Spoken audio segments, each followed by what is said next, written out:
Bloomberg, on Monday, Danes will be able to get a professional haircut for the first time in over a month, after lawmakers agreed to free hairdressers from the country's lockdown. The news triggered a frenzy of activity as thousands tried to get an appointment. It was too much for one of the country's main booking sites, which crashed a few hours after the announcement was made. Even lawmakers and union leaders tweeted their intention to squeeze in a haircut as soon as possible. The development shows how desperate people are to return to normal life. Denmark stands out as one of the first European countries to impose severe restrictions on movement after the threat of COVID-19 became clear.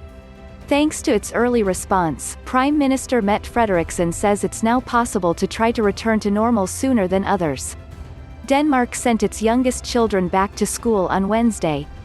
Lawmakers agreed this morning to let judges resume normal operations later this month, while other businesses freed from the lockdown include driving schools and tattoo parlors.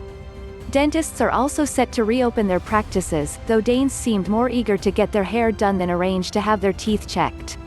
With the latest data exposing the economic damage done by the lockdown, the government is fielding calls from business leaders to let firms get back to work. Danish consumers spent 25% less over Easter than they did a year earlier. Danske Bank estimates the figure excludes grocery stores, which have remained open throughout. No one wants to keep Denmark shut one day longer than is absolutely necessary, Frederiksen said.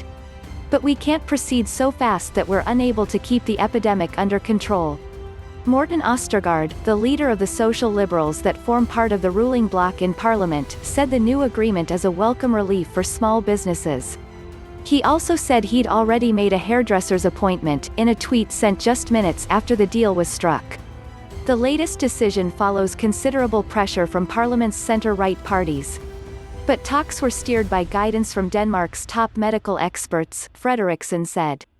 And while some small businesses were cleared to resume business, many other corners of the economy will remain shuttered, including cafes, restaurants and bars.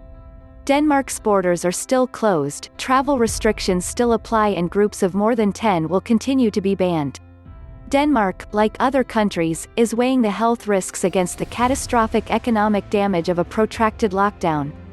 Frederiksen's government estimates a slow return to normal would wipe 6% off GDP, double the contraction seen in a quick reopening of the economy.